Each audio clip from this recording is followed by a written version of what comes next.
खुदावंद यीशु मसीह के नाम में आपकी सलामती हो। आज हम खुदावंद के जिंदा कलाम में से सीखने वाले बनेंगे।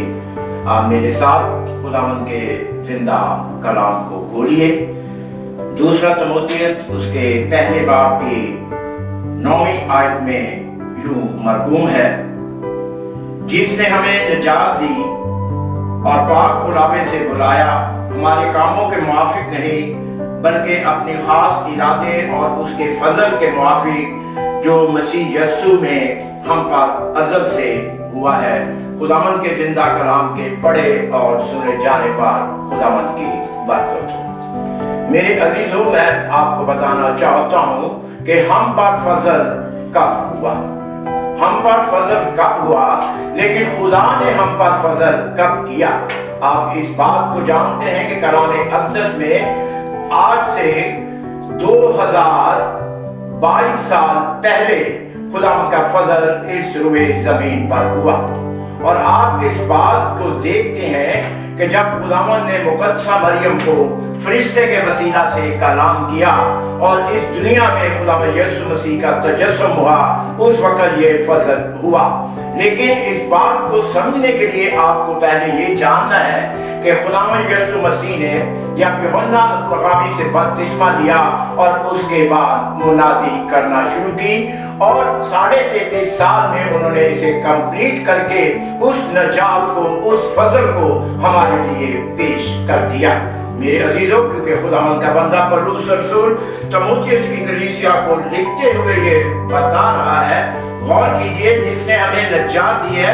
किसने नजात दी है? हमारे खुदा यीशु मसीह ने हमें नजात दी है और पाक बुलावे से हमारे कामों के मुआफिक नहीं बल्कि अपने खास इरादे से उस फजल के मुआफिक जो मसीह यीशु में हम पर अज़ल से हुआ है। क्योंकि खुदावंद के कलाम मुक़द्दस में बनता है, बनी आदम से पेशतर ही मैंने तुम्हें चुन लिया है, तुमने मुझे नहीं चुना, मैंने तुम्हें चुना है। ये फजल उस वक्त हुआ है। और जब खुदा चुन लेता है तो फिर हम अपनी उम्र के किसी हिस्से में खुदा को जब कबूल करते हैं तो वो फजल हम पर शुरू हो जाता है। इस बात को मैं आपको बताना चाहता हूँ कि खुदा का फजल अज़ल से है और हमने जब खुदा यीशु मसीह को कबूल किया है उस वक्त वो फजल हम पर हुआ है।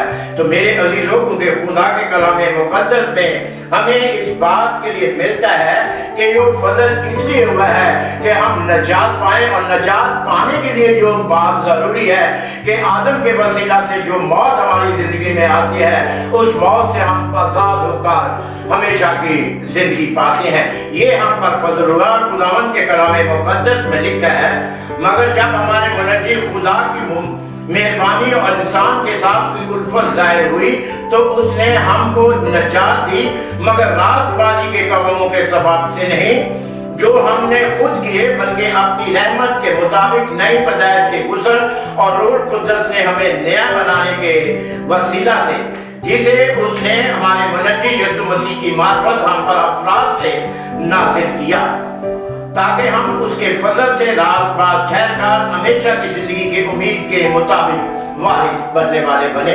तो मेरे अजीजों, क्योंकि खुदा का हर काम हमारे लिए भलाई का होता है और रोमियो के खत में वाज़िह तौर पर ये बात लिखी है कि हम जानते हैं कि खुदावंद का हर एक काम हमारी भलाई के लिए है। मेरे अजीजों, क्योंकि खुदा के कलाम अक़दस में वाज़िह तौर पर हमें ये मिलता है, पर फकर कहाँ रहा, उसकी गुंजाइश ही नहीं। कौन सी शरीयत के सबब से? क्या ईमान की शरीयत से नहीं बल्कि ईमान की शरीयत से। चुनाचे हम ये नतीजा निकालते हैं कि इंसान शरीयत के ईमान के बगैर ईमान के सबब से रास्तबाज ठहरा। क्या खुदा सिर्फ यहूदियों ही का था, गैर अक़वाम का नहीं? बेशक गैर अक़वाम का भी है, क्योंकि एक ही खुदा है जो मख्तूनों को भी ईमान से और नामख्तूनों को भी ईमान ही के वास्ते से रास्तबाज ठहराएगा। तो मेरे अजीजों, हम पर जो फजल हुआ है वो खुदा यीशु मसीह के वसीला से हुआ है, और जब हम उसे कबूल कर लेते हैं, और वो कबूल हम इसलिए करते हैं कि खुदा का इरादा है कि हम उसकी मीरास बनने वाले बने, और उस मीरास के हम हकदार हो जो खुदा हमें देना चाहता है। खुदावंद आपको इस कलाम के वसीला से बरकत दे और मुझे भी बरकत दे। आमीन।